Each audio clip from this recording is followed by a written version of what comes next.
Mesdames, Messieurs, bonjour. Bienvenue à Antenne Directe spéciale sur Radio Burkina, consacrée au grand oral du président du Faso, le capitaine Ibrahim Traoré.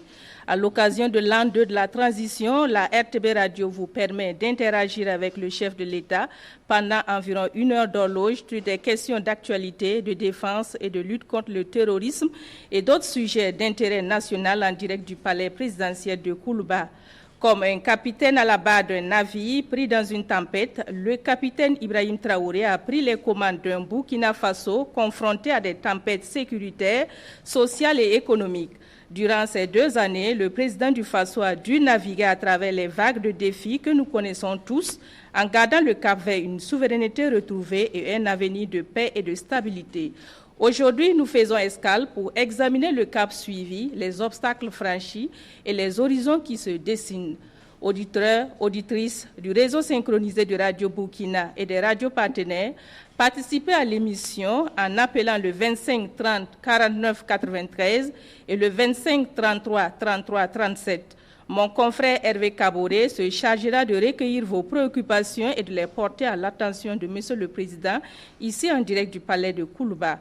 D'ores et déjà, les lignes téléphoniques sont ouvertes. Monsieur le Président, bonjour. Bonjour, Madame. Merci de vous prêter à cet exercice sur Radio Burkina à travers l'émission Antenne Directe. Avant de recueillir les premières questions des auditeurs, Excellence, c'est la première fois que vous vous exprimez directement devant l'ensemble des Burkinabés à travers les ondes de Radio Burkina. Comment vous sentez-vous à l'idée de partager ce moment de dialogue direct avec les Burkinabés? Merci beaucoup. Bonjour, chers parents, chers frères et sœurs auditeurs de la Radio Burkina. Merci, Madame, pour cette occasion qui nous est encore donnée de pouvoir communier directement avec le peuple. Donc, je pense que c'est un réel plaisir et c'est aussi un moment pour moi de pouvoir comprendre aujourd'hui, à l'étape où nous sommes, les aspirations actuelles du peuple à travers vos antennes et de pouvoir réajuster notre programme, si on peut le dire ainsi. Donc je dis que c'est un grand moment de plaisir et merci encore pour cette opportunité. Merci, Monsieur le Président, pour ces premiers mots. Nous allons à présent aborder le premier axe de notre échange consacré à l'actualité. Déjà, les premières questions des auditeurs commencent à tomber sur le 25 30 49 93 et le 25 33 33 37. Nous accueillons Hervé Kaboré qui va nous livrer ses premières questions. Merci Chantal Nikiema, Excellence Monsieur le Président. La première question nous vient du secteur 16 de Ouagadougou. Stéphane Kiamtoré veut savoir comment vous avez vécu les multiples tentatives de déstabilisation avec en ligne de mire votre assassinat. Deuxième question, c'est Madame Koné de Bobo Dioulasso. Elle souhaite savoir le sort qui sera réservé aux comploteurs. Et puis ensuite, toujours à Bobo Dioulasso, c'est Daniel Sanou qui demande est-ce qu'un mandat d'arrêt a été lancé contre les déstabilisateurs et leurs complices. Et Eugène Kambiré de Batié dans le Numbiel voudrait savoir ce qui s'est réellement passé à Barsalgo. C'est aussi la question de Suleiman Ouedraogo à Kaya. Dans le centre-nord, Salifou Sanou de Bobo Dioulasso. Et puis la dernière question, c'est Jean Ilboudo de Ouagadougou.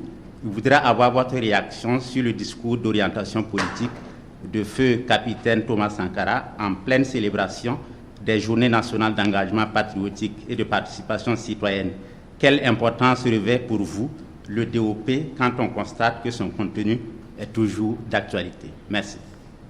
Merci Hervé Kaboré pour cette première série de questions des auditeurs. Monsieur le Président, vous venez d'entendre les préoccupations des auditeurs qui tournent autour des velléités de déstabilisation et notamment avec l'attaque du Barsalgo. Les auditeurs voudraient savoir comment avez-vous vécu ces situations? D'accord, merci Madame. Alors je dirais que c'est vraiment l'actualité. Les questions de déstabilisation, ce sont des questions actuelles. Avant de nous engager dans cette mission, je pense qu'il y a un certain nombre de risques qu'il faut mesurer et accepter d'assumer. Et parmi ces risques, il y a le fait de ne pas réussir la mission pour laquelle on était venu. Donc quand on vient, c'est soit ça passe ou ça casse. Dieu merci, on a pu réussir la mission pour pouvoir donc imprimer notre vision des choses à notre pays. Après ça, l'autre risque, c'est d'accepter d'abandonner tout. Voilà, on ne peut pas, en tant que jeune, être là donc au sommet de l'État et vouloir peut-être me retrouver sous des manguiers à manger du rusumbala comme les autres. C'est-à-dire accepter d'oublier sa jeunesse, accepter d'oublier la vie et se consacrer entièrement à la patrie.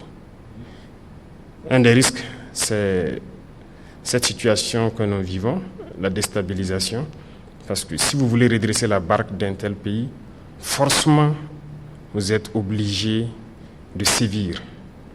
Et en sévissant pour redresser, vous créez des ennemis internes et externes.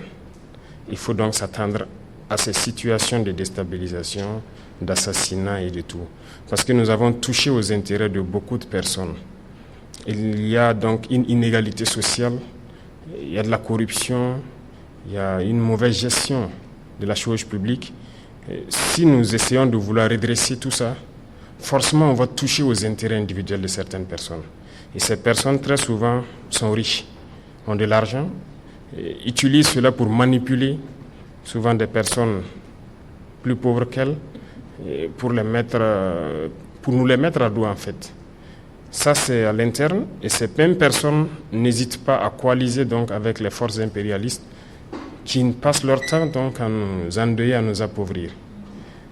L'autre pan, ce sont ces forces extérieures-là. Il y a beaucoup de pays aujourd'hui qu'on a sous le dos et on n'a pas le choix, il faut le faire. Voilà, si nous voulons que notre patrie soit indépendante, si nous voulons notre souveraineté, si nous voulons que les Burkinabés mangent à leur faim, si nous voulons que nos enfants aillent à l'école sans payer un franc, si nous voulons que demain, le paludisme qui est une des maladies les plus répandues au Burkina Faso, que nous puissions soigner notre population sur certains mots à 0 francs.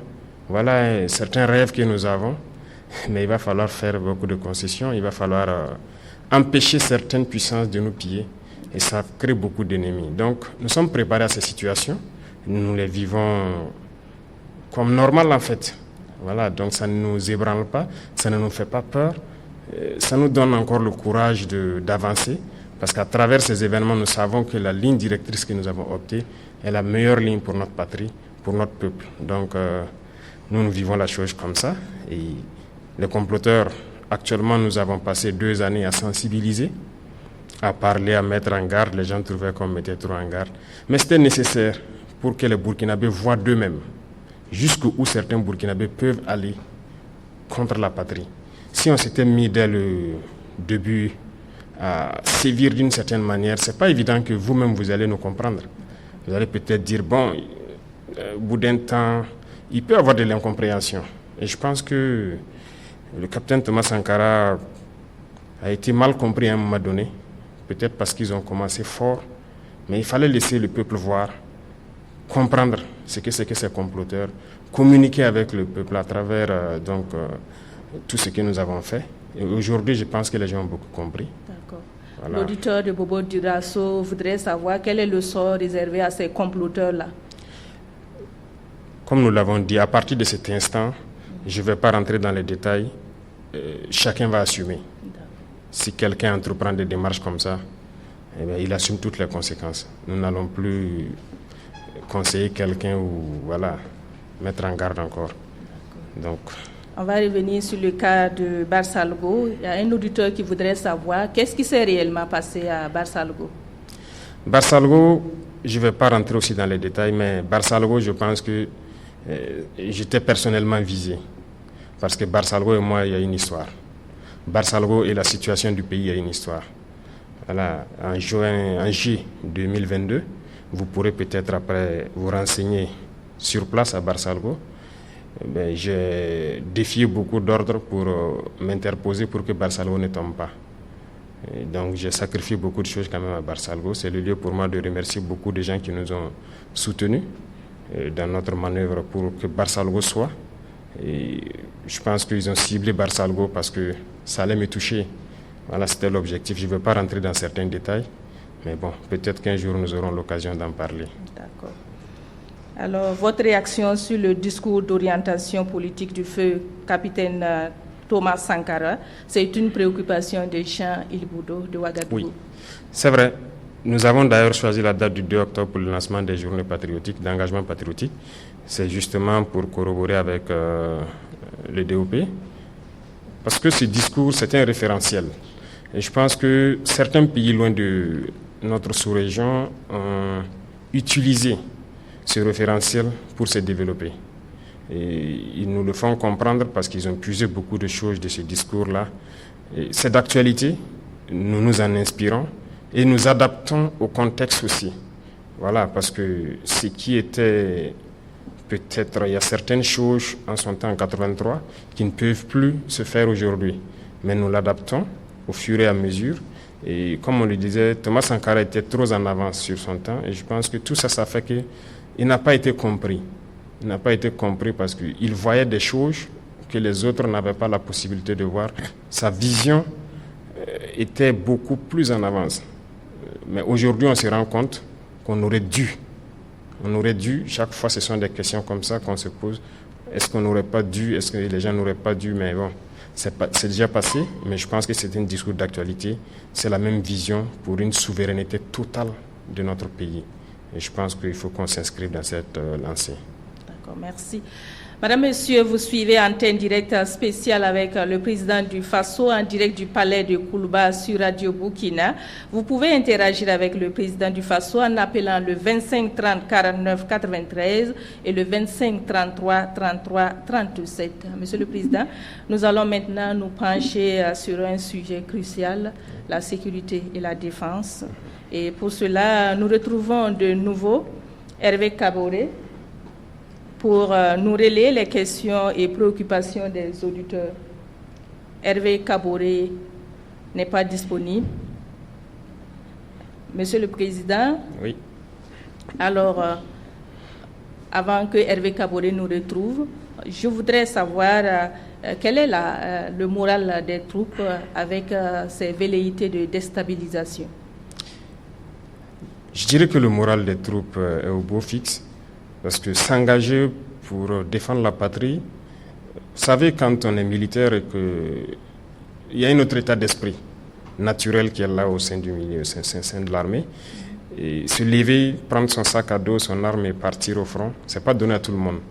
Mais généralement, dans la tête du militaire, quand il part, c'est avec fierté qu'il part.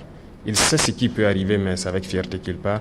Et aujourd'hui, avec ce que nous avons mis en place, ce que nous essayons de faire comme effort, à travers l'accompagnement du peuple, beaucoup de militaires sont vraiment fiers d'être militaires. Voilà pourquoi ils se donnent corps et âme. Et avec tout l'accompagnement que le peuple aussi fait à leur endroit, je pense que ça ne peut que booster le moral. C'est vrai que ces situations de déstabilisation ne les affectent pas, mais ça les donne encore plus de courage de se battre. Ils comprennent mieux pourquoi ils doivent se battre pour leur patrie. Ils savent bien que ce n'est pas pour rien qu'on tente de nous déstabiliser, malgré que nous avons pu changer la donne en termes d'équipement, de recrutement, de formation dans un laps de temps. Si des gens tentent encore de déstabiliser, ça donne plus d'arguments aux militaires de rebooster leur morale et de se battre. Merci. Hervé Kaboré nous a rejoint pour les questions des auditeurs. Hervé, c'est à vous. Oui, Chantal Nikiema, c'est M. Alassane Ouedraogo qui nous appelle de Kaya, dans le centre-nord. Il demande, après l'attaque de Barsalgo, l'opinion publique se demande si des sanctions ont déjà été appliquées à l'encontre des responsables et complices. Où en est-on en termes de justice et de réparation pour les victimes de cette tragédie? Voilà, c'est la question de M. Ouedraogo Alassane de Kaya, en attendant. Merci Hervé. Monsieur le Président, vous avez la parole pour répondre à Monsieur Ouedraogo. D'accord, merci. Il faut dire qu'après toute attaque, depuis qu'on est là, après chaque attaque, nous essayons de faire une analyse de la situation pour comprendre qu'est-ce qui a marché et qu'est-ce qui n'a pas marché. Tant qu'on n'arrive pas à le faire, on ne peut pas améliorer la situation. Donc, naturellement, après l'attaque de Barsalgo, sur le plan militaire, il faut analyser qu'est-ce qui s'est passé.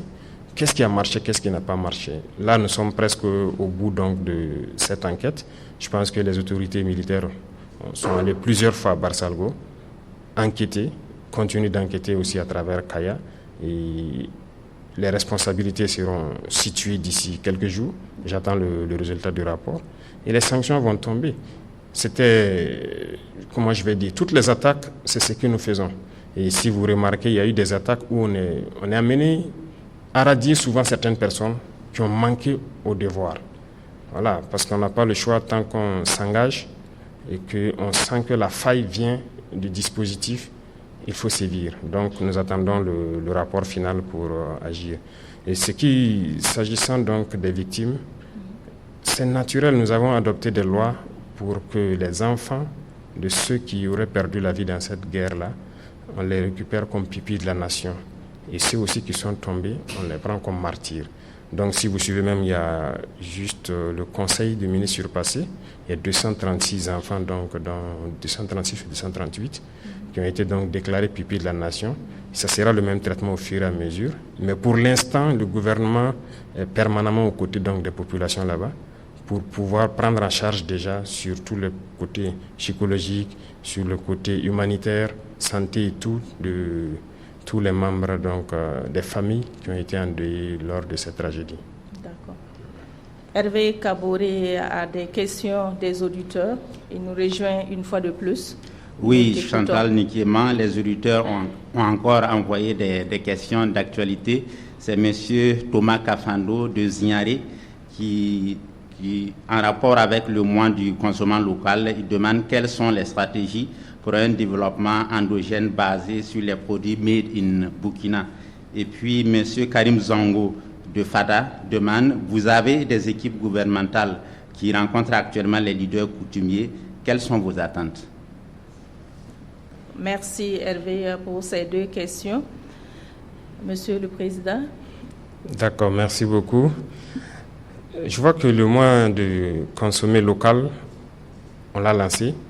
Et ça nous tient beaucoup à cœur. Si vous remarquez d'abord sur le plan vestimentaire, les premiers actes que nous avons eu à poser, on a fait une analyse d'un certain nombre de facteurs. D'abord, il faut promouvoir ce que nos artisans sont en train de mettre en œuvre, c'est-à-dire le Faso d'Anfani, le Koko Donda, un certain nombre d'articles vestimentaires qu'on a décidé de promouvoir. C'est ce qui nous a amené à un moment donné de réfléchir sur la question, par exemple, des touches des enseignants qui étaient importés chèrement. Et donc, on a instruit le ministre de changer, par exemple, les touches. Aujourd'hui, c'est fait en Faso d'Anfani. Les dames qui le font, mais il y a beaucoup de dames qui ont rejoint donc l'atelier et ça fait une grosse main-d'œuvre qui est employée. Également, l'instruction a été donnée à ceux de la justice de changer leur touche pour pouvoir s'adapter donc à notre Faso d'Anfani et beaucoup d'autres couches sociales, même dans l'armée. Je pense que si vous avez bien suivi la tenue même du ministre au Conseil des ministres, c'est du Faso d'Anfani en fait. Donc il y a beaucoup de choses qu'on essaie de faire promouvoir ce qui est fait localement. Et dans plusieurs autres domaines, surtout dans les produits transformés. Donc actuellement, nous sommes dans la dynamique de promouvoir tout ce qui arrive à transformer nos matières premières, c'est-à-dire les produits alimentaires, pour que ce soit consommé par les Burkinabés. Ce qui nous amène d'ailleurs à prendre un décret dernièrement pour instituer le fait que si quelqu'un veut importer un produit, peu importe le produit, tant qu'il y a des Burkinabés qui le fabriquent, il est obligé d'abord de prendre au Burkina, et lorsque maintenant ça ne suffit pas, il peut aller prendre à l'extérieur. Donc c'est un acte fort qu'on a posé pour pouvoir encourager ceux qui produisent localement et que ce soit consommé par les Burkinabés. Donc sur ce volet, je pense que nous sommes dans une bonne dynamique. On ne peut pas dévoiler toute la stratégie à venir, parce que comme je l'ai dit, ceux qui ont l'habitude d'importer, ça ne les plaît pas forcément d'appliquer ce que nous voulons. Mais si nous voulons être burkinabés, on est obligé de prendre des mesures. Ça ne va pas plaire à d'autres, mais ça va plaire au grand nombre. Et je pense que c'est ça qui est le plus important. Monsieur Karim Zango voudrait savoir vos attentes concernant vos équipes gouvernementales qui sont sur le terrain. Oui, donc ce sont des sorties qui ont été programmées il y a quand même un peu longtemps. C'est comme les premières sorties qui ont coïncidé avec les événements de Barsalgo, je pense. On avait programmé plusieurs sorties. Donc quand l'événement est arrivé, on a quand même dit aux gens de partir faire le programme. Donc pendant cette période, on arrête le Conseil des ministres pendant une semaine et donc on veut que les ministres aillent auprès des populations, s'enquérir des réalités, voir les réalités de visu et revenir parce qu'un ministre, c'est au niveau de la décision. Et si vous êtes juste à Ouagadougou et que vous n'arrivez pas à comprendre les aspirations profondes du peuple, c'est compliqué. Donc, c'est un programme, ça ne sera pas la première fois, ça ne sera pas la dernière fois. Ils sont allés vers les populations dans toutes les régions pour s'enquérir des vraies réalités, comprendre les difficultés. Et je pense que chaque ministre donc, va réaménager son programme en fonction des besoins réels de nos populations. C'est le même état d'esprit qui nous a amené à aller vers les chefs coutumiers, parce que nous voulons les remettre dans leur rôle. Leur rôle, donc, de maintenir cette cohésion sociale, l'unité, la paix. Voilà, il faut qu'ils s'affirment, qu'ils arrivent à nous aider à éduquer la jeunesse. Donc, ce sont ces messages-là qui sont portés à leur endroit, parce que, quoi qu'on dise, ce sont des acteurs clés donc, de notre société. Et nous voulons les remettre dans leur rôle pour qu'ils puissent aider le Burkina Faso à revenir à ces valeurs ancestrales qui sont des valeurs de paix, d'unité, de cohésion. D'accord. Merci pour ces éclairages. Monsieur le Président, l'actualité, la sécurité et la défense sont intimement liées. En attendant de recueillir les préoccupations des auditeurs, il y a maintenant 2 ans que, sous votre impulsion, le Burkina Faso a engagé une guerre totale contre les groupes armés terroristes. Aujourd'hui, quel bilan faites-vous de la reconquête du territoire national? D'accord, merci. Nous ne cesserons de parler de la situation donc, du terrain, parce que c'est l'essence même de notre combat. Et comme vous avez pu le constater, je pense que dès qu'on a commencé nos actions, il y a eu un autre visage du terrorisme que les Burkinabés ont découvert. Voilà, donc ça nous a interpellé beaucoup, que ce n'est pas juste du terrorisme. Je pense que l'objectif de ces gens est encore plus grand que ça. La dernière fois, je parlais de guerre de 4e génération. Voilà, ils ont manipulé beaucoup de gens pour les mettre contre leurs frères. Aujourd'hui, vous regardez, tant chez les terroristes que chez nous, ce sont des jeunes qui meurent. Et donc, il faut freiner ça, il faut arrêter ça vite. Et pour le faire, il fallait s'armer de courage, se former, recruter, parce que l'effectif, l'équipement, rien n'était à la hauteur pour pouvoir faire face. Et je me souviens que les terroristes avaient dit que le 31 décembre 2022, ils allaient fêter la fin d'année à Ouagadougou. Et après, quand on fait l'analyse, on se rend compte qu'ils pourraient le faire. Qu'est-ce qui allait les arrêter? Je ne vois pas. Avec leur nombre qu'ils avaient, les cellules dormantes et tout, s'ils s'activaient un jour 20 décembre comme ça, ils pourraient fêter à Ouagadougou, rien ne pourrait les arrêter. À moins qu'on fasse appel encore à ces mêmes puissances qui les ont créées pour venir s'interposer et nous mettre encore dans l'esclavage. Et donc, quand on a pris nos responsabilités, vous avez très vite vu qu'on a commencé à recruter, tant sur le volet militaire et aussi au niveau des VDP, pour essayer de contenir la menace. Aujourd'hui, l'armée est beaucoup plus équipée qu'elle ne l'a jamais été, mais nous disons encore ça, ce n'est rien. L'équipement va venir 10 fois, beaucoup de fois plus performant que ce que nous avons. Nous allons continuer à recruter pour avoir une armée forte, parce que l'indépendance, la souveraineté, tant que vous n'avez pas une armée forte, vous ne pouvez pas vous assumer. Donc ça va continuer dans ce sens et nous continuerons de faire face à la menace ainsi. Concernant toujours la lutte contre le terrorisme, certains Burkinabés font le lien entre réconciliation nationale et lutte contre le terrorisme. Est-ce que vous comprenez leur logique, Monsieur le Président? C'est une phrase qui a emballé beaucoup de gens, mais il faut que les gens arrêtent de s'emballer avec ça. Réconciliation nationale, qui est en conflit avec qui? Il faut se poser la question. Nous sommes en conflit avec des bandits armés qui tuent sans distinction. Nous ne voulons pas nous réconcilier avec eux. Si c'est ça que les gens appellent réconciliation, nous ne voulons pas cette réconciliation-là. Soit ils arrêtent, ils déposent leurs armes, ils reviennent à la République, mais nous ne pouvons pas laisser des gens en train de nous tuer et nous asseoir parler de réconciliation. Non, nous allons combattre. Nous allons combattre jusqu'à ce qu'ils soulèvent eux-mêmes le drapeau blanc et venir. Et on verra. Donc, ce sont des termes que souvent certains emploient sans même savoir de quoi il s'agit. Nous recevons des correspondances dans ce sens aussi, des gens qui nous écrivent pour, soi-disant, nous donner des stratégies dans le sens de la cohésion sociale et tout, et réconciliation nationale. Mais quand vous lisez au fond, écoutez, on ne peut pas réconcilier les gens, soi-disant réconcilier de cette façon. Il y a des gens qui ont détruit ce pays. S'ils ont des problèmes en justice ou des problèmes avec la société, mais il faut résoudre ce problème. Il faut que les personnes reconnaissent, peut-être payent ce qu'ils ont fait, ou ce qu'ils ont pillé et tout.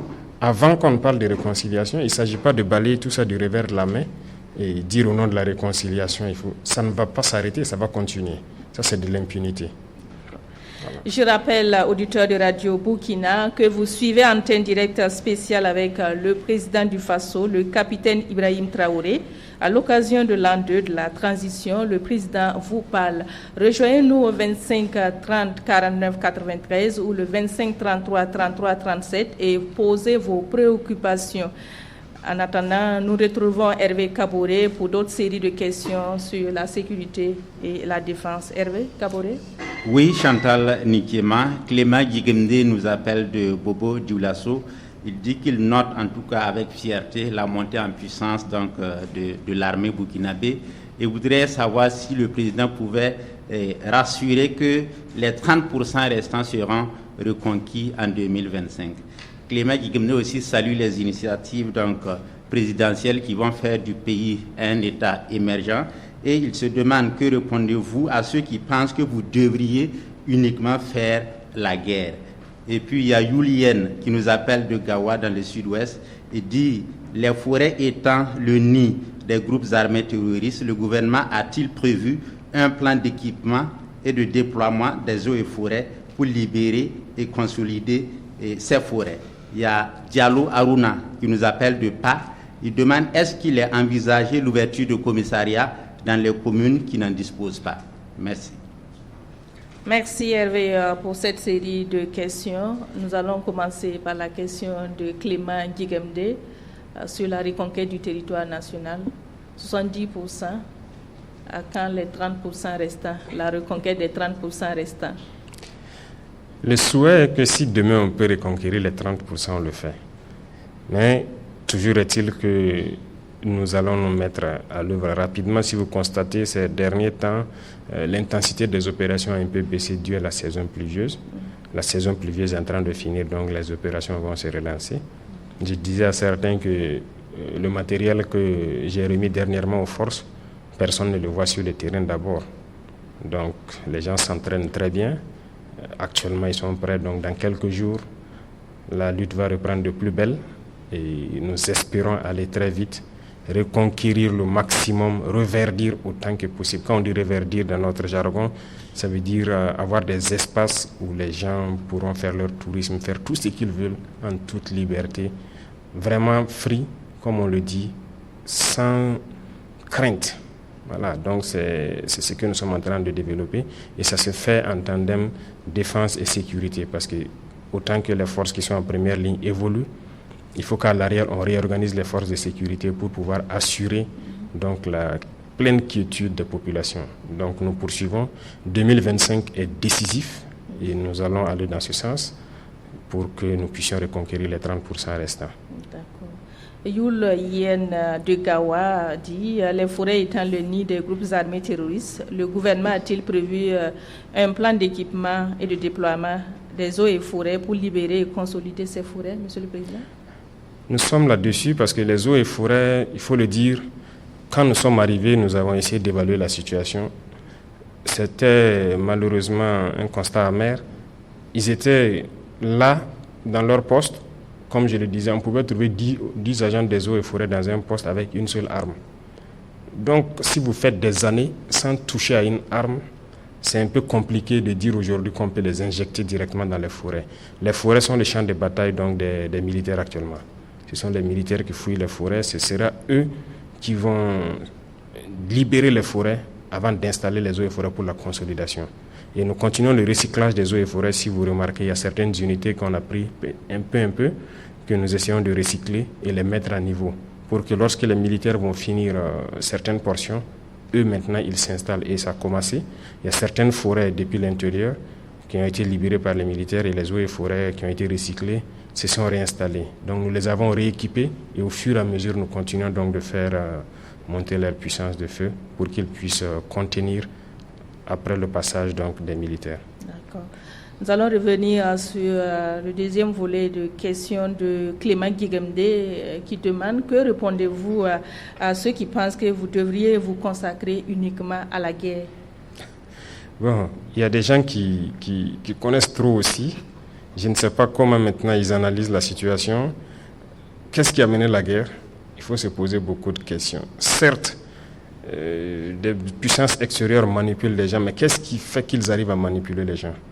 Il faut se poser plusieurs questions et je pense que j'ai déjà parlé sur ces sujets-là. On ne peut pas faire la guerre aujourd'hui sans développer.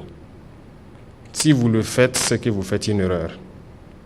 Et je le dis, si on se met uniquement guerre, on va tuer tous les jeunes du Burkina. S'ils n'ont rien à faire, ils vont se faire enrôler, soit par ces individus qui viennent de l'extérieur là pour les vendre les fausses illusions, ou bien certains vont se mettre au braquage et tout. Aujourd'hui, dans certaines zones, les braqueurs sont presque confondus aux terroristes. Parce que si vous sortez sur une route et que vous commencez à arrêter des cars, vous tombez sur une patrouille, ils vont combattre. Ils vont vous combattre comme un terroriste. Mais si les jeunes n'ont pas à travailler, ils vont se retrouver à faire quoi? La ZVT, on dit c'est mère de tous les vices. Donc on ne peut pas faire la guerre sans développer.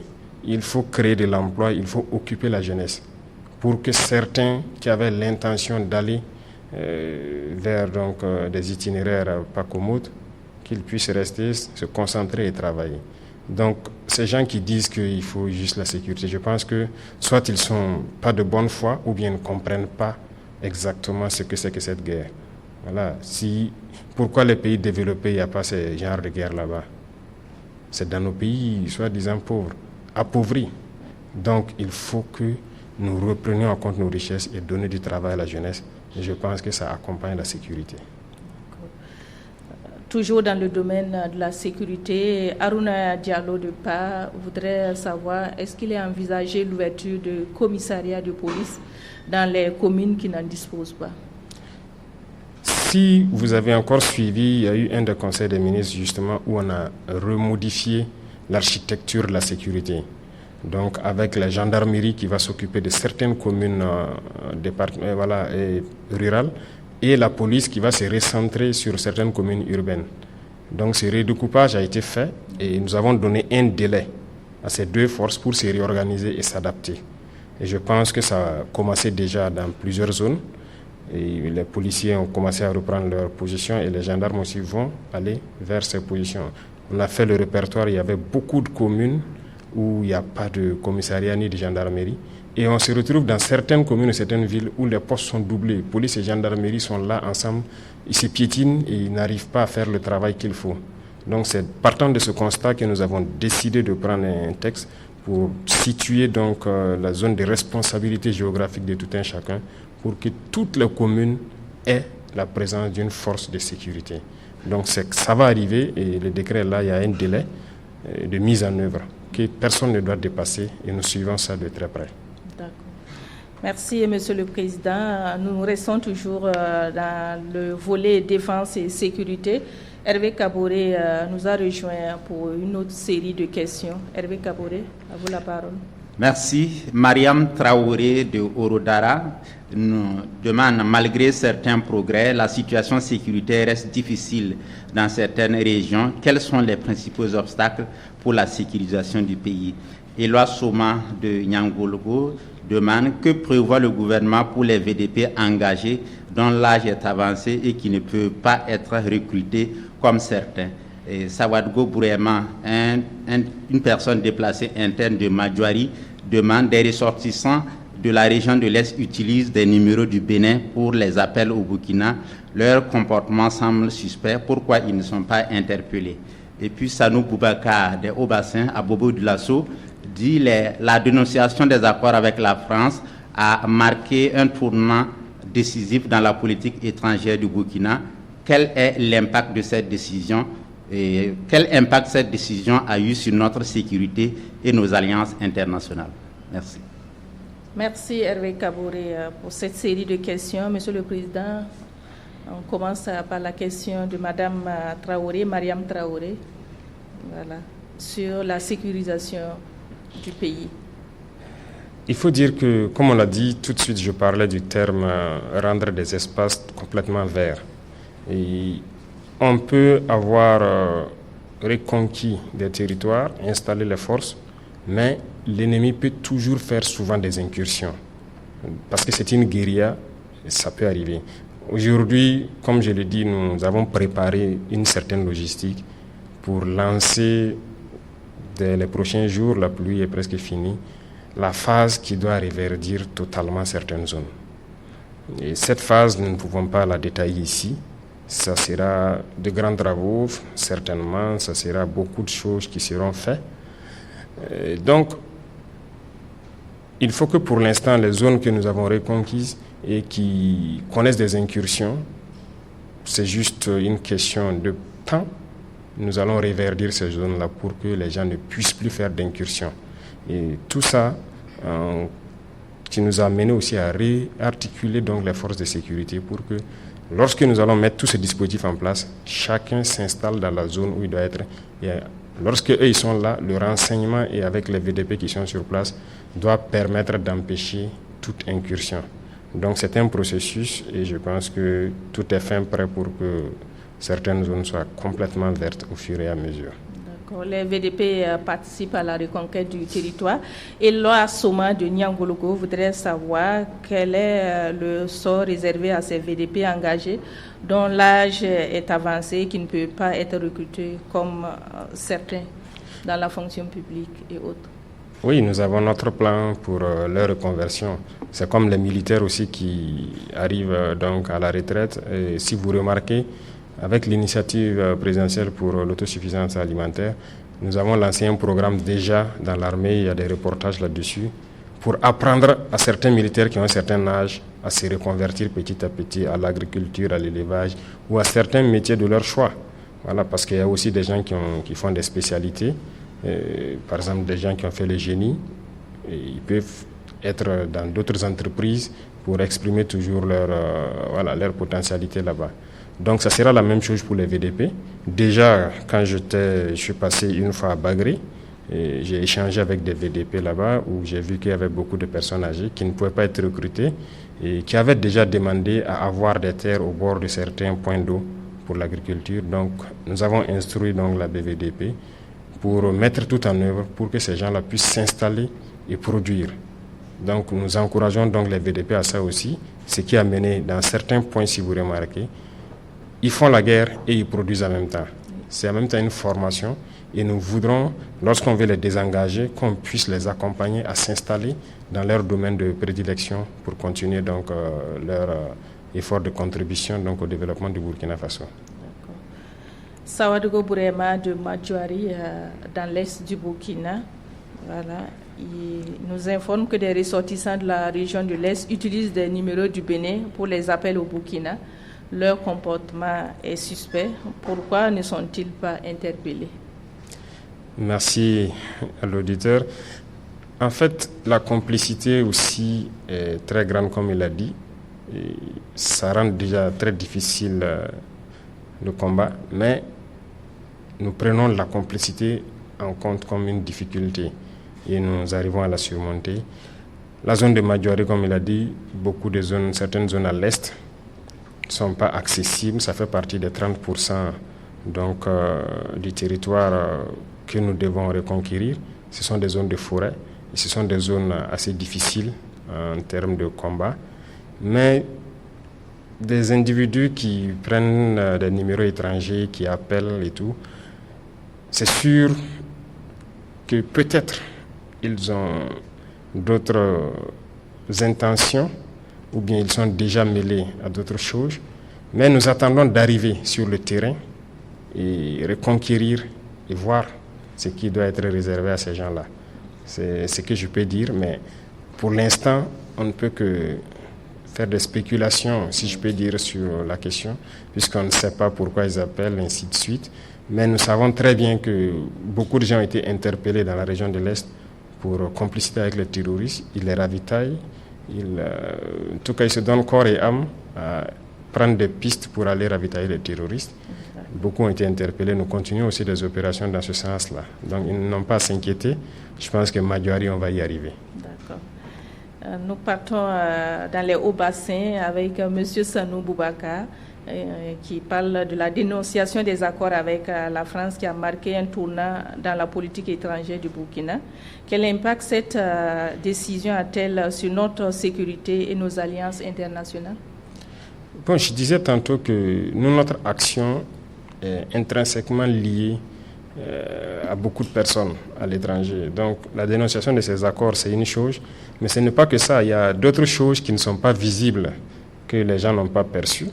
Il y avait d'autres forces, en plus des forces françaises ici, par exemple, qu'on a fait partir. Ils sont partis dans le silence, sans faire vraiment du bruit, mais les gens ne se sont pas rendus compte. Mais ils ne sont pas partis parce qu'ils le veulent, parce qu'ils sont contents, mais ils continuent d'agir contre nous. Je prends par exemple, on parle des accords avec la France. Il y avait des permis miniers ici qui avaient été donnés à des puissances aussi qui refusent carrément même de nous accompagner et tout. Au jour d'aujourd'hui, il y a un bon nombre de permis que moi j'ai déjà retirés et on va continuer de retirer. Vous pensez que quoi? Ça va influencer forcément sur nous parce qu'ils ne sont pas contents. Forcément sur le volet sécuritaire, il faut qu'on s'apprête. Voilà pourquoi au tout début, par exemple, nous n'avons pas parlé des permis. Nous attendons d'être à un certain niveau aussi. C'est par étapes. Je pense qu'il y a forcément un lien, mais nous avons pris en compte cette donnée-là. Merci. Je rappelle que vous suivez Antenne Directe spéciale avec le président du FASO en direct du palais de Koulouba. Vous pouvez nous joindre au 25 30 49 93 ou le 25 33 33 37 pour poser vos questions et préoccupations et nos confrères se chargeront de les relayer.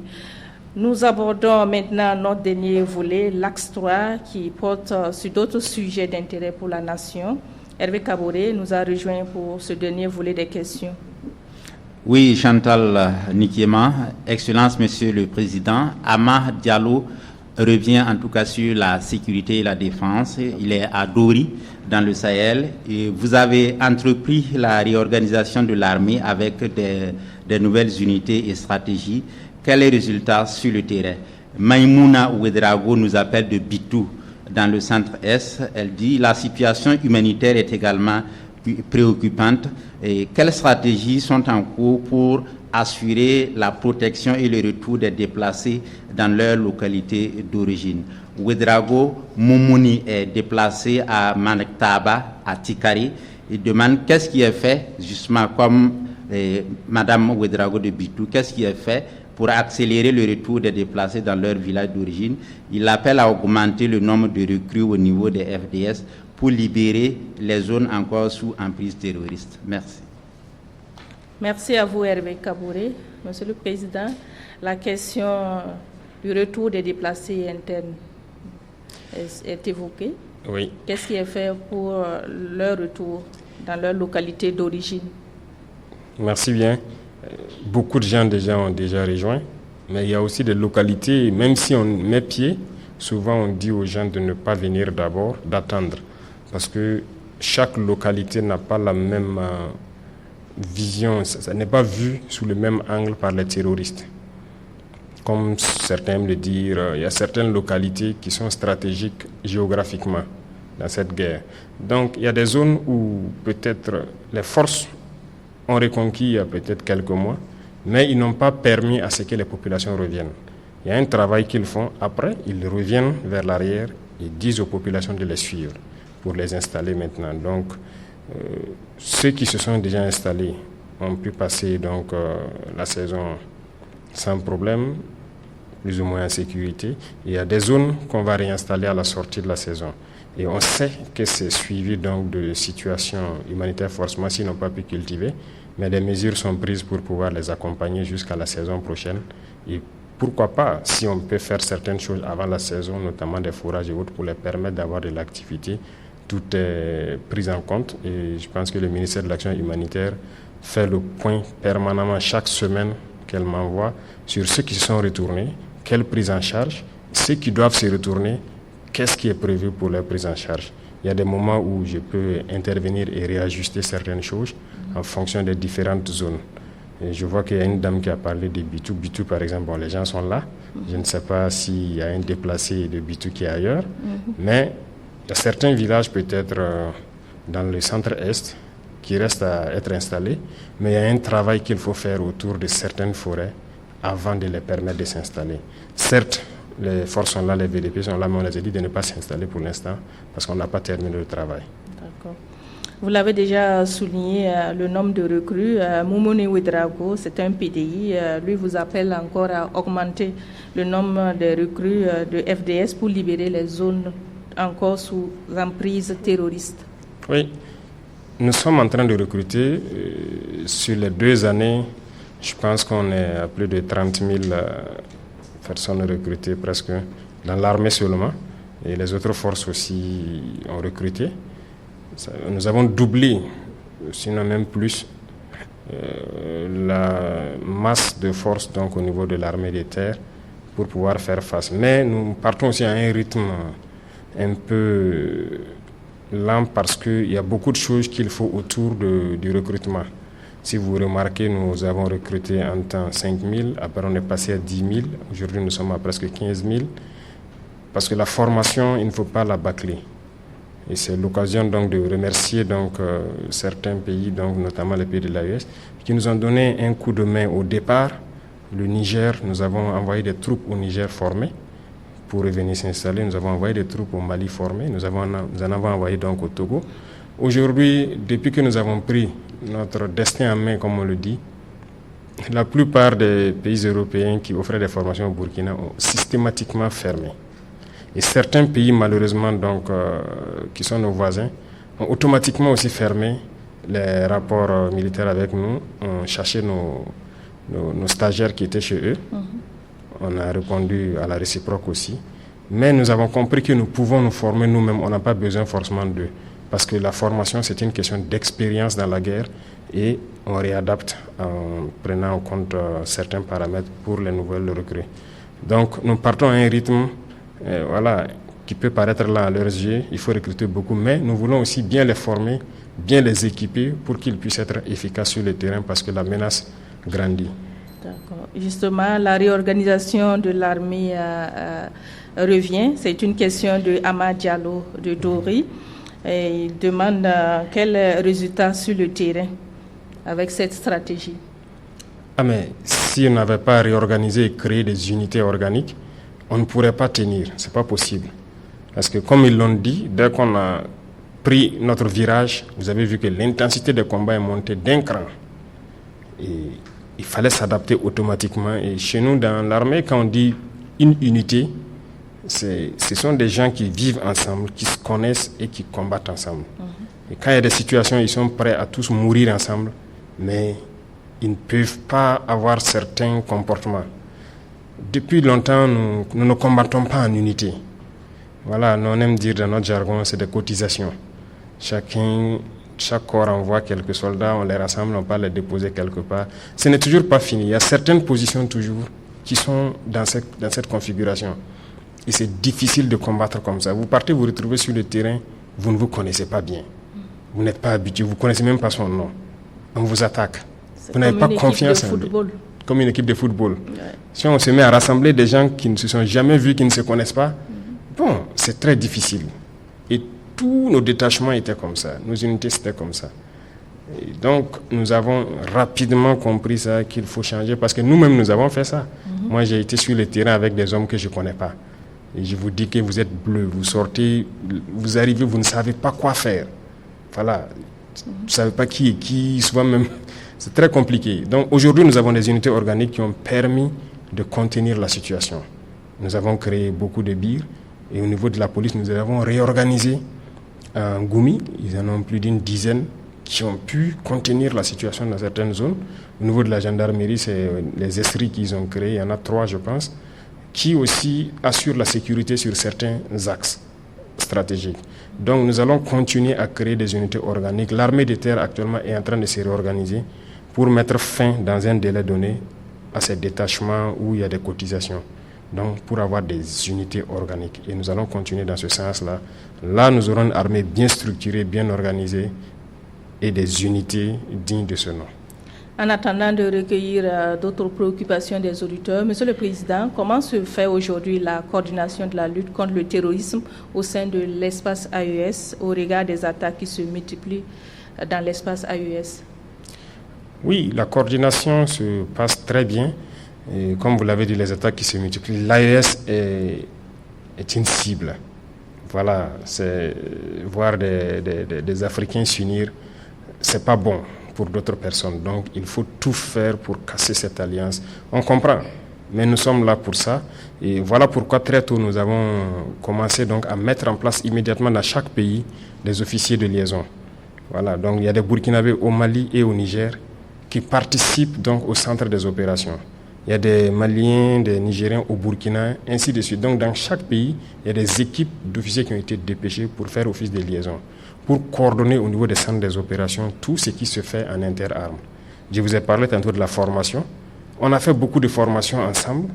Et si vous vous souvenez, dès le départ, il y a des gens qui ont signalé entre-temps des forces spéciales guinéennes qui étaient ici. Ils sont venus nous aider à former. Et dans l'AES, on a eu beaucoup de formations ensemble. Vous avez dû voir des rumeurs qui ont circulé des forces burkinabées à l'aéroport de Niamey, ainsi de suite. On a fait de l'entraînement ensemble, mais on fait aussi du combat ensemble. Chaque semaine que Dieu fait, vous allez trouver des unités burkinabées et nigériennes ensemble en train de manœuvrer. Donc la coordination, on peut dire actuellement, est plus que parfaite. Que ce soit dans les moyens terrestres ou donc au niveau des vecteurs aériens, nous arrivons à très bien coordonner, à nous appuyer mutuellement tant qu'on peut. Donc actuellement, c'est la force sahélienne qui est en gestation, ce que vous appelez force conjointe. Donc il y aura l'état-major unique qui sera donc mis en place avec une très grande force pour pouvoir agir dans tout l'espace. Et c'est quelque chose qui peut prendre peut-être quelques mois, mais nous sommes là-dessus. Antenne directe spéciale avec le président du Faso se poursuit sur les ondes de Radio Burkina. Nous retrouvons une fois de plus Hervé Kaboré pour d'autres sujets d'intérêt pour la nation. Hervé Kaboré. Merci Chantal Nikema. Excellence, Monsieur le Président. Jean Park Belga, étudiant à Bobo Dioulasso, souhaite qu'on relève l'âge de recrutement dans l'armée pour permettre à beaucoup de personnes de participer à la lutte contre le terrorisme. Et Issa Yamouego, également à Bobo Dioulasso, dit la mobilisation des ressources pour l'effort de paix est insuffisante au regard des défis sécuritaires. Comment combler le gap? Et Idrissa Sawadgo appelle de Ouagadougou et demande pourquoi l'ancien président Damiba n'est toujours pas extradé au Burkina. Merci. Merci Hervé Kaboré. On va commencer par la dernière question. Pourquoi le président Damiba n'est toujours pas extradé au Burkina Faso? D'accord, donc sur cette question, je pense qu'il y a eu depuis un temps donné ces implications avérées dans ces projets de déstabilisation et tout. Mais le dernier projet où quand même c'était en lien avec des terroristes, nous avons donc repris les discussions avec les autorités togolaises. Aujourd'hui même peut-être qu'on devrait se voir, mais avec l'échange que je devais avoir avec mon peuple, j'ai décidé de surseoir à cette réunion. Nous sommes là-dessus parce que, en toute honnêteté, nous n'avons pas voulu, aux premières heures, nous comporter de manière désagréable avec un ancien président. Quoi qu'on dise, c'est un ancien président. Donc j'avais des autorités togolaises, il peut rester là-bas, nous n'avons aucun problème.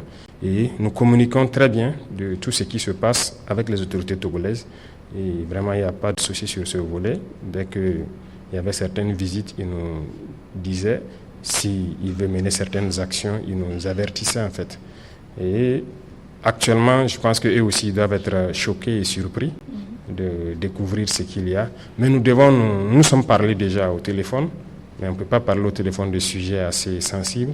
Nous devons nous voir physiquement pour parler d'un certain nombre de sujets et Une fois qu'on le fera, donc, vous serez donc situé sur cette question. Donc vous rassurez l'opinion publique et très prochainement, il sera extradé au Burkina? Je ne rassure pas, j'espère. D'accord. Voilà. Si je dis je rassure, j'aurais peut-être menti si ce n'est pas fait. Je préfère vous dire que j'espère. D'accord. On va répondre à la question de M. Pak Belgage, qui souhaite qu'on relève l'âge de recrutement des FDS pour permettre à beaucoup de personnes de participer à la lutte contre le terrorisme. Je pense qu'on a déjà relevé. Si on doit relever trop, ils n'auront pas trop de temps d'activité. L'année passée, quand nous sommes passés à Fada, à l'université, des étudiants ont exprimé justement ça. On venait de lancer le concours de la gendarmerie, je pense. Immédiatement, j'ai instruit de relever, de reprendre le communiqué et relever donc l'âge de 2 ans, je pense. Ça a été fait. Et actuellement, cette année, nous sommes allés jusqu'à 35 ans. 34 ou 35 ans pour les soldats. L'académie aussi, on avait lancé avec un âge un peu restreint, mais ils ont refait le communiqué et rehaussé le niveau. Voilà, l'âge encore. Donc, je pense que là où nous sommes, au niveau où nous sommes, c'est pas mal quand même. Si on rehausse trop, on va recruter des personnes qui ne seront pas forcément aptes physiquement à suivre le rythme de la formation. Ça peut quand même poser un problème de vieillissement dans l'armée dans quelques années. Donc, il faut qu'on calcule tout ça avant d'agir. Mais nous allons étudier. D'accord. Je rappelle que nous sommes à 1 heure d'émission. Compte tenu de l'engouement, le président du FASO a bien voulu nous accorder 30 minutes supplémentaires. Nous vous en remercions, Monsieur le Président. On va continuer à répondre aux questions des auditeurs. Monsieur Yamego Issa de Bobo Dioulasso dit ceci: la mobilisation des ressources pour l'effort de paix est insuffisante au regard des défis sécuritaires. Comment combler ce gap? D'accord. En tout cas, le défi sécuritaire est énorme. La mobilisation, on peut dire insuffisante, mais déjà ça permet de faire certaines choses. Il y a certains partenaires qui ont accepté de nous accompagner aussi, il faut le dire, dans l'acquisition d'équipements. Mais on verra, nous sommes sur certaines questions, mais nous espérons réunir un certain nombre d'arguments pour le porter au peuple, et ce sera au peuple de décider si on peut faire autre chose pour mobiliser ou pas. Parce qu'aujourd'hui, depuis que nous sommes là, vous n'allez jamais aller quelque part pour vouloir même, ne serait-ce qu'un franc de prêt pour vous équiper et que vous allez avoir. Donc nous avons compris ça, nous avons effacé la question de crédit, de prêt dans nos questions d'équipement militaire. Et donc c'est le peuple qui contribue et nous essayons de faire ce que nous pouvons faire avec. Mais d'ici là, nous attendons certains équipements. Lorsqu'on va lancer la bataille, s'il y a nécessité d'accroître le rythme de la mobilisation, nous porterons les arguments donc à la connaissance du peuple et le peuple décidera de ce qui va se faire. Merci, Monsieur le Président. Auditeurs, auditrices de Radio Burkina, participez à l'émission Antenne Directe spéciale avec le Président du FASO en nous appelant au 25 30 49 93 ou le 25 33 33 37. Hervé Kabouré nous a rejoint pour des questions des auditeurs. Nous vous écoutons. Oui, Excellence, Monsieur le Président, Kadi Yaro de Poura demande si la mine d'or de Poura est dans l'agenda du gouvernement. Clément Guigemde de Bobo Dioulasso revient, demande à quand la remise à plat des salaires afin que chaque Burkinabé puisse vivre dignement. C'est aussi la question de Kassoum Dambré à Boromo. Il demande aussi quelles sont les mesures prises pour rendre la libre circulation dans l'espace AES sans raquette. Et Mathieu Bationo de Tenado dans le Sanguier demande pourquoi ne pas mettre en place dans chaque village une banque de céréales alimentée par les producteurs quand on sait que la Sonagest a montré ses limites. Moumouni Sawadgo nous appelle de Lumbila et demande quelle est la suite à réserver au projet de désenclavement du lac Bam. Et Elifas Thiolé de Gawa dans le sud-ouest demande à quand la monnaie AES. Merci Hervé Kabouré pour cette série de questions. Monsieur le Président, on répond à la première question de Kadi Yaro qui nous a appelé de Poura. Il demande si la mine d'or de Poura est inscrite dans votre agenda. Merci. Il faut dire que toutes les mines d'or sont inscrites actuellement dans notre agenda parce que pour l'or, quand même, nous savons l'exploiter. Et c'est ce que je disais, je ne comprends pas pourquoi on sait exploiter l'or et qu'on doit donc laisser des multinationales venir exploiter notre or.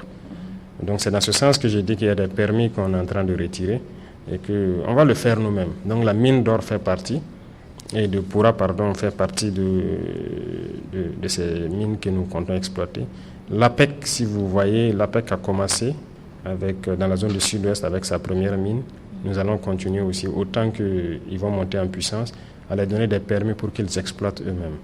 Et l'autre société, la Sopamib est actuellement aussi opérationnelle.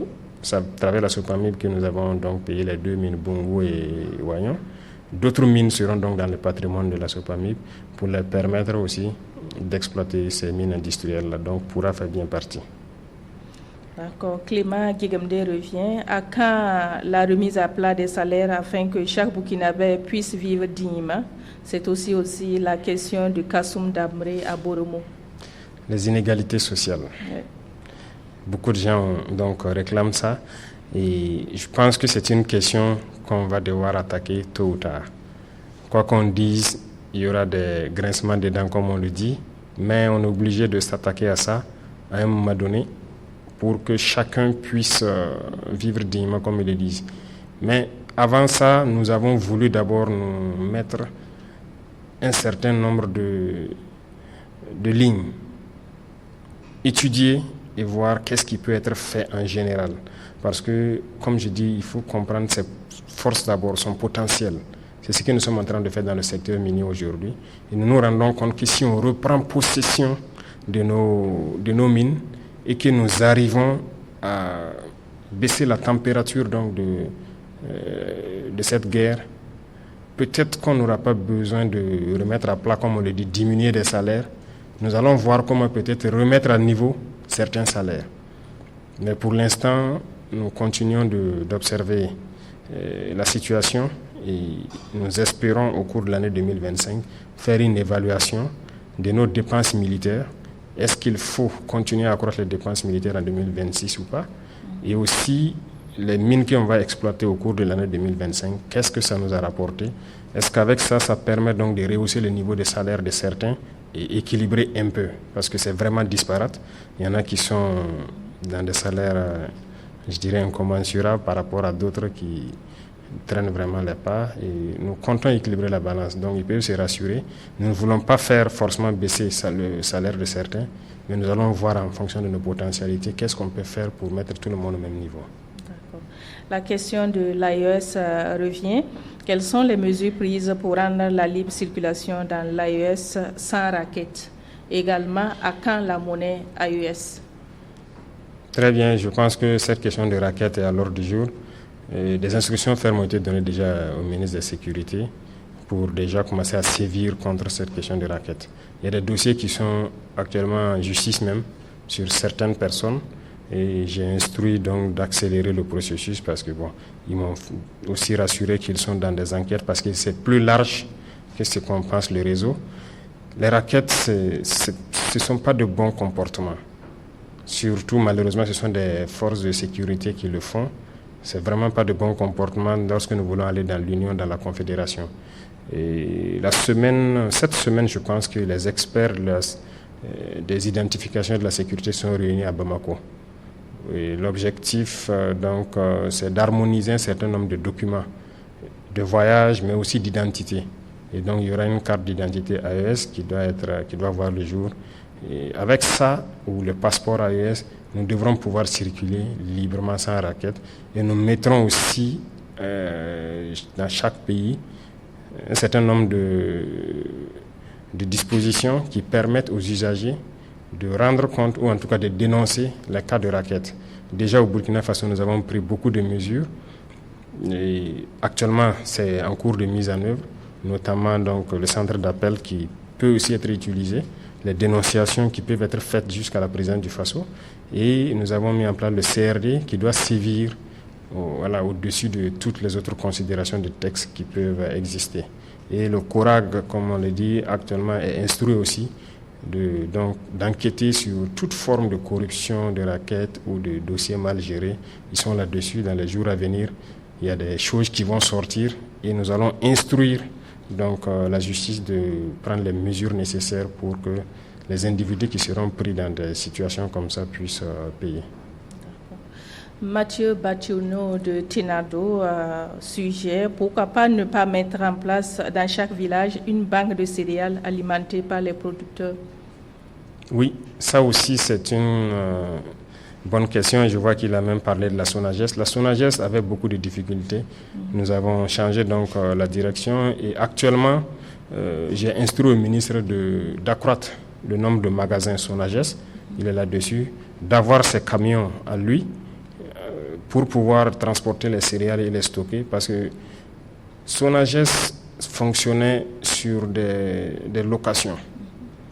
On ne peut pas louer des magasins, louer des camions et vouloir être efficace. C'est compliqué. Et c'était un circuit, ça ne permettait pas d'être efficace. Donc voilà pourquoi actuellement ils ont entrepris de construire des entrepôts dans certaines zones et d'acquérir leurs propres camions pour pouvoir rapidement desservir. Il y a aussi l'APEC qui est sur la question, comme ce qu'ils appellent banque de céréales. En fait, ils sont en train de créer, donc ils ont ciblé déjà les premières zones. Je ne sais pas si les marchés sont déjà lancés ou pas. C'est pour justement avoir des centrales d'achat qu'on peut assimiler à des banques de céréales où les paysans vont venir donc vendre leurs céréales et ça pourrait être revendu à partir de là-bas et de façon très contrôlée. Parce qu'aujourd'hui, la spéculation est tellement forte que quand les gens partent au bord champ, ils imposent aux producteurs le prix qu'ils veulent. Ils sont obligés souvent de céder certaines céréales et ils reviennent augmenter les prix hors de contrôle et le revendent. Donc le producteur même se retrouve finalement sans rien au bout de plusieurs mois de labeur, de dur labeur. Donc nous avons pris ça en compte et l'APEC va aussi se mettre là-dessus pour créer dans plusieurs communes ces centrales d'achat-là et qui va permettre de soulager beaucoup la population. D'accord. Toujours dans le volet sécurité alimentaire, Moumouni Sawadgo de Lumbila demande quelle est la suite réservée au projet de désenclavement du lac Bam. Le ministre a été là-bas, je pense qu'il n'y a pas trop longtemps. Le ministre de l'Agriculture, il y a été. Il est venu me faire le point de situation et nous sommes là-dessus. Actuellement, il y a aussi les volets sécuritaires qui étaient aussi un facteur limitant. Je peux vous assurer qu'autour du lac, beaucoup de choses sont en train d'être faites. Et je pense que ceux qui sont sur le terrain là-bas à Kaya ou autour doivent pouvoir percevoir ces choses-là. On ne va pas tout dévoiler ici, mais nous sommes là-dessus parce qu'il faut réaménager le lac, pouvoir le rendre plus viable et que ça profite à beaucoup de personnes. Donc le projet est en cours. Le ministère, en tout cas, est à pied d'œuvre pour que ça puisse voir rapidement le jour. Merci pour ces éléments de réponse. Nous accueillons une fois de plus Hervé Kaboré pour les questions des auditeurs. Merci Chantal Nikéma, Excellence, Monsieur le Président. Alassane Léné à Lankwe, dans la boucle du monde, demande pourquoi ne prend-on pas en charge tous les cancers à Bogodougou. Et Madame Sarata Dakouré aussi souhaite que vous soyez très regardant sur l'initiative de prise en charge des cancers. Yulien Agawa demande que prévoit le gouvernement pour résoudre le problème sur la RN1 au niveau du pont de Eredougou qui connaît des débordements d'inondations chaque année. Et Damré Kassoum à Borombo demande quelle solution pour réduire le nombre de demandeurs d'emploi dans la fonction publique. Merci. Merci Hervé Kaboré. La première préoccupation d'un auditeur, pourquoi ne prend pas en charge du moins tous les cancers au CHU Bogodougou? D'accord, je vais revenir une fois de plus sur certains paramètres. Nous avons un programme, nous avons des objectifs. Et comme je disais sur le volet de l'éducation, l'objectif est que l'éducation soit gratuite au Burkina Faso. Nous ne pouvons pas dire exactement combien de temps ça va prendre. Comme je dis, on évalue nos potentiels, on essaie de faire certaines choses nous-mêmes et nous espérons pouvoir y arriver. La santé, c'est la même chose. Il y a certains maux que nous essayons donc de prendre en charge déjà. Si vous voyez dernièrement les cliniques mobiles, avant pour des comment on appelle ça, le cancer de sein. Le cancer de sein, pour aller faire une mammographie et tout, les femmes déboursaient beaucoup d'argent, c'est même pas accessible à tout le monde. Aujourd'hui, on peut rendre grâce à Dieu, dans beaucoup de régions, c'est gratuit. Le cancer, le centre donc, qui traite les cancers, c'est le seul qui est là actuellement. Le deuxième est en train d'être achevé à Bobo. Donc, la capacité d'accueil déjà ne permet pas à tout le monde de pouvoir venir. Secondo, on évalue. Avant, c'était fermé. Nous sommes venus et on a réouvert le centre, le remettre en état, ça fonctionne. Mais si on dit qu'on peut prendre tous les cancers gratuits, ça serait du mensonge, on ne pourra pas. Pour l'instant, on ne pourra pas. Voilà pourquoi nous avons choisi le cancer des enfants de moins de 15 ans, et donc le cancer donc, des femmes col de l'utérus, le cancer du sein et le cancer de prostate. Mais pour l'instant, on ne peut pas prendre tous les cancers en compte. Si on le dit, les gens vont affluer, le service ne pourra pas être fait. On va encore dire que nous avons pris des mesures et que nous ne pouvons pas faire accompagner. Donc voilà pourquoi nous allons étape par étape, au fur et à mesure. Voilà, beaucoup de choses peuvent être très bien au Burkina Faso. Okay. Julien revient avec une question de sécurité. Que prévoit le gouvernement pour résoudre le problème sur la RN numéro 1 au niveau du pont RN Dougou? Et là où ça déborde chaque année, il faut dire que je pense qu'on est très interpellé cette année. L'année passée, ça a eu lieu, on a vu. Cette année, c'est quand même pendant de longues périodes où la route est restée bloquée. Le conseil des ministres passé, j'ai dit au ministre de l'Agriculture à travers l'ONBA de passer donc, dès que les eaux vont baisser, et de nous faire une proposition. Je pense que d'abord, on laisse passer beaucoup d'eau. Nous avons envie de faire un très grand barrage, assez profond, en remontant vers Ouri. Ce sont les instructions que je lui ai données, pour qu'on ait une grosse retenue d'eau là-bas, avec une très grande digue. Et à ce niveau, j'ai dit de voir comment est-ce que, avec la nouvelle digue déjà, la voie même peut être une double voie. Parce que c'est une opportunité naturelle, où l'eau est stockée. On me parlait des possibilités donc, de réticence des populations installées dans la zone. J'ai dit, mais il faut aller communiquer avec eux et les faire comprendre que c'est pour leur propre bien. Si on a 1 milliard de mètres cubes de retenue là-bas, ça ne va profiter qu'aux populations autour. Donc, on est là-dessus, on attend juste que le niveau des eaux baisse et ils vont lancer les études, concertation avec les populations et voir comment on peut rapidement, à travers l'ONBA, faire un très grand barrage là-bas. D'accord. Dambré Kassoum de Boromo demande quelle solution pour réduire le nombre de demandeurs d'emploi dans la fonction publique?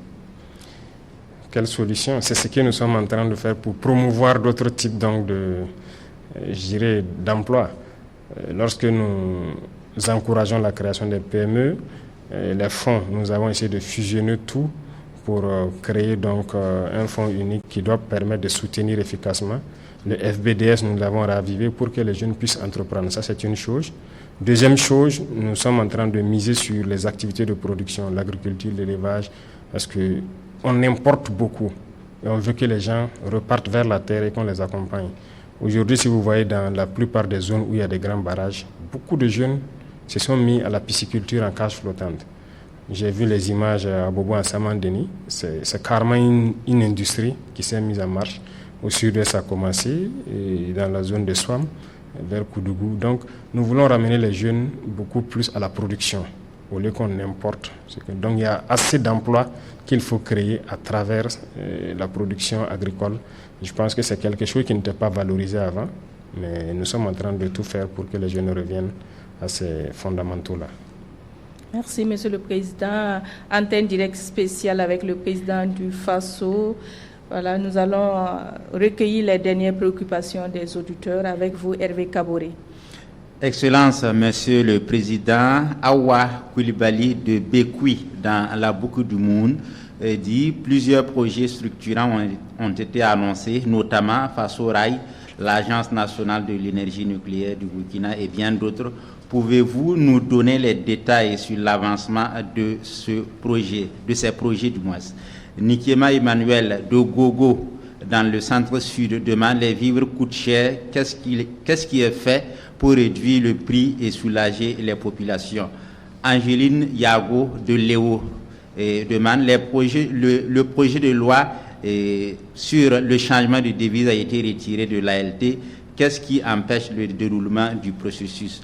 Marc Bago, c'est un étudiant en géographie à Koukouldi. Il demande à quand la fin de la corruption au Burkina? Merci. Merci Hervé pour ces questions. Monsieur le Président, nous recevons de nombreuses questions des auditeurs. Awa Koulibaly de Bekoui voudrait avoir les détails des projets tels que Fassoraï. Oui, il y a beaucoup de projets qui sont initiés, il y a beaucoup de projets encore qui restent à venir. Fassoraï, c'est parti d'un constat.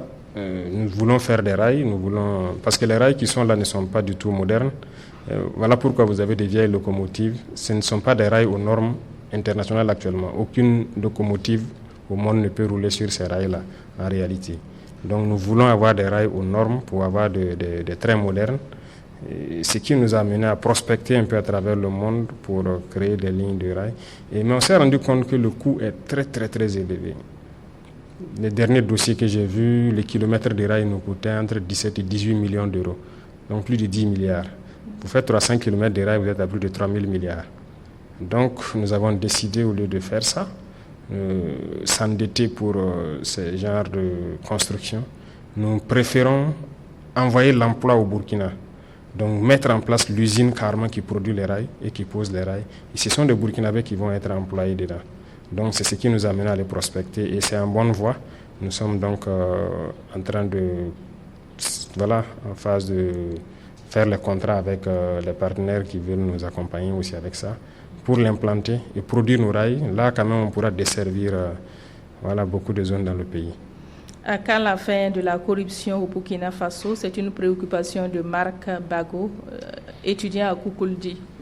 La fin de la corruption. Si on dit que la corruption peut finir totalement, ce serait mentir. Mais nous travaillons à diminuer de manière drastique la corruption. Si on n'avait pas déjà atteint un certain niveau, on ne pourrait pas s'en sortir. Beaucoup de gens ont déjà dit depuis le début qu'on ne peut pas payer les salaires, on ne pourra pas faire ci, on ne pourra pas faire ça. Mais nous sommes là, on paye les salaires, il n'y a pas de ressources supplémentaires, il n'y a rien. Ça veut dire que la gestion a changé et nous allons continuer à serrer, à sévir. Et comme je disais, le CORAC bientôt va sortir des dossiers et instruire donc la justice pour se mettre dessus parce qu'il y a des très gros dossiers de corruption. Et lorsqu'on va se mettre dans ces poursuites-là, je pense que ça va faire baisser un peu la température de la corruption. D'accord. Angelina Yago de Léo dit ceci: les projets de loi incluant le changement de devise a été retiré de l'ALT. Qu'est-ce qui empêche le déroulement du processus? Retiré? Non, ça n'a pas été retiré. Il y a juste un paramètre que nous avons ajouté.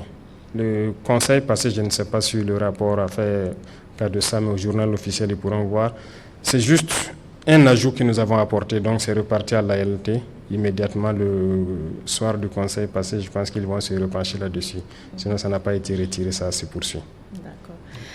Chers auditeurs de Radio Burkina, nous avons reçu beaucoup de questions et malgré le rallongement de 30 minutes, toutes les questions n'ont pas pu être posées, mais rassurez-vous, elles seront reversées au président du Faso. Monsieur le Président, avant de conclure, je souhaiterais vous inviter à adresser un mot à l'ensemble de nos auditeurs et aux travailleurs de Radio Burkina à l'approche du 65e anniversaire de cette radio, le 25 octobre prochain, une date symbolique pour ce média de service public, toujours proche des populations et engagé à les informer avec rigueur et professionnalisme. Merci. Je souhaiterais donc vous dire merci. Merci pour tout le travail abattu durant toutes ces années et ce travail que vous faites actuellement dans ce contexte de crise pour toucher les populations au fin fond de nos villages, parce que la radio aujourd'hui est un instrument d'information, de sensibilisation. Donc félicitations à tout le personnel et joyeux anniversaire à l'avance. Nous espérons donc que vous puissiez continuer à éduquer notre population également et nous mettrons tout en œuvre pour faire donc améliorer vos conditions de travail et vous accompagner dans votre tâche. Et quant au peuple des hommes intègres, mon peuple, je souhaiterais donc réitérer une fois de plus mes félicitations, mes encouragements à tous ceux qui se battent pour notre patrie, qu'ils soient FDS, VDP ou civils, parce que chacun à partir de sa position se bat. Les épreuves sont dures, il y a beaucoup d'événements qui se passent. se présenter les condoléances, c'est à nous-mêmes, parce que nous sommes tous frères et sœurs. Lorsqu'il y a un décès, ça nous affecte tous. Donc, je profite donc du micro pour présenter les condoléances à tous ceux qui ont perdu des êtres chers et aussi souhaiter prompt rétablissement à tous ceux donc, qui sont actuellement blessés par l'effet du terrorisme. Et surtout au FDS et au VDP de maintenir ce cap, beaucoup de courage et que Dieu les protège dans leur combat, que Dieu donc protège toutes ces populations résilientes qui se battent jour et nuit aux côtés donc, de nos forces pour pouvoir maintenir le Burkina Faso debout. Amen. Merci à tous. Amen. Merci. Excellence, pour conclure, nous avons reçu des questions et des contributions d'auditeurs de toutes les régions du Burkina, des locuteurs de plusieurs langues nationales. Les auditeurs souhaiteraient entendre votre mot de fin dans l'une des langues nationales. D'accord, merci beaucoup. J'aurais dû peut-être répondre à certaines questions donc, en langue nationale, même si mon Dioula ou mon Moré n'est pas peut-être soutenu comme on le dit, mais ce serait un plaisir d'ici là. J'ai repris les cours avec le ministre de MENA PLN pour bien apprendre le vrai Dioula, le vrai Moré. En tout cas, Aonichi, Abenichi, An Baraji, Ammin ala Fedron, Alaka Beka la Nino Sabati, Alaka Ke Burkina, Ammin Burkina, Here Memba Burkina, Alaka Nan Here, Alaka Shini Kena de Bema, Alaka Hamina Ko Benoya. Et comment dirais-je amoureux, je vais dire Sambisi, Mampoura Mfa Barka, Barka Unare, Una Kiti Bebarawa, Una Kao Bebarawa, Una Kiti Burkina, Wala Thompson Date. Donc pour Nebafa Barka, Barka Unare, merci pour le soutien à tous. Merci. Nous arrivons ainsi au terme de cette émission spéciale Antenne Directe. Merci au président du FASO, le capitaine Ibrahim Traoré, pour avoir pris le temps de répondre aux différentes questions et préoccupations soulevées au cours de cette émission. À l'issue de ces 2 ans de transition, le navire Burkina Faso continue de naviguer dans des eaux tumultueuses, certes, mais avec une direction affirmée. Si l'océan reste imprévisible, le capitaine Ibrahim Traoré et son équipage sont résolus à garder le cap, déterminés à conduire le pays vers des rivages plus sûrs. Merci à vous, Excellents, pour ces moments d'échange avec le peuple en direct sur les ondes de Radio Burkina. Merci à vous, fidèles auditeurs, pour votre participation active et vos questions pertinentes. Merci également à l'UNALPHA et aux radios partenaires qui ont relayé cette émission. Chers auditeurs, continuez de rester informés et engagés pour contribuer chacun à son niveau à l'édification de notre chère patrie. Vive le Burkina Faso. Antenne directe.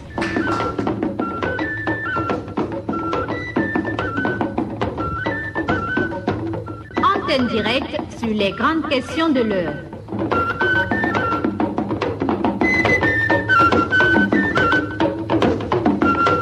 Antenne directe, le rendez-vous mensuel de la rédaction.